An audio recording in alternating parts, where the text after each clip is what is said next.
స్తోత్రాలు చెల్లిస్తున్నాను తండ్రి.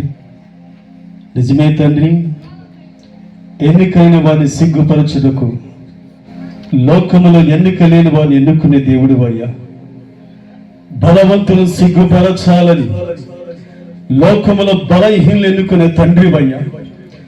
లోకంలో గొప్పవారిని చెప్పుకున్న వారిని సిగ్గుపరచాలని ఎన్నిక లేని వారిని, బలహీనుల్ని, చేతగాని వారిని కూడా పిలిచి, ఉన్నతమైన అటువంటి కృపతో పిలిచి, నీ దయచేత దేవదూతలు చేయలేనటువంటి ఈ దివ్య సేవను మీ దాసులకు మీరు అనుగ్రహించిన విధానం బట్టి మీకు స్తోత్రాలు చెల్లిస్తున్నాను. మీ దాసులకు ఇచ్చినటువంటి కృపా వరాలను బట్టి, ఆత్మ వరాలను బట్టి స్తోత్రాలు చెల్లిస్తున్నానయ్యా.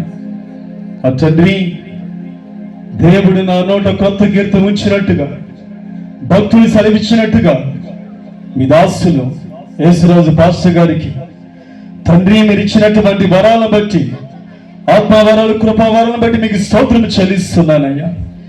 మీ దాసుల ద్వారా వెలువడిన పాటలు క్రైస్తవ ప్రపంచం మొత్తం వినబడాలి, యేసు నామములో వినాలయ్యా. ఆ పాటలు వినేవారికి ఆదరించబడాలి. వ్యక్తిగతంగా పాడుకునే పాటలు, కుటుంబ పరంగా పాడుకునే పాటలు, సంఘములో పాడుకునేటట్టుగా, అన్ని సందర్భానికి సంబంధించిన కూడికలు పాడుకునే పాటలుగా మీ దాసులకి ఇచ్చిన తలాంతుల బట్టి మీకు స్తోత్రాలు చెల్లిస్తున్నానయ్యా. ఇంకా మీ దాసులు బలమైన పాత్రగా వాడుకోతండి, ఒక ఘనమైన పాత్రగా వాడుకోతండి. రాబోతున్న కాలంలో మీ దాసులు బహుగా సేవలు విస్తరించబడాలయ్యా. వేరే జనాంగానికి ఆత్మీయ తల్లిదండ్రులుగా మార్చబడిపోవాలయ్యా.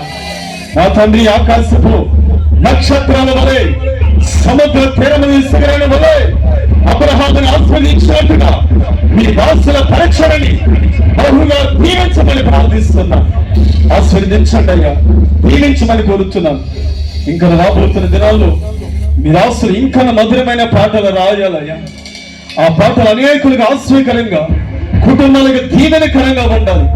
ఆ పాటలు వింటూనే పశ్చాత్తాప పడాలి. ఆ పాటలు వింటూనే కానీ మారు మనసు పొందాలి.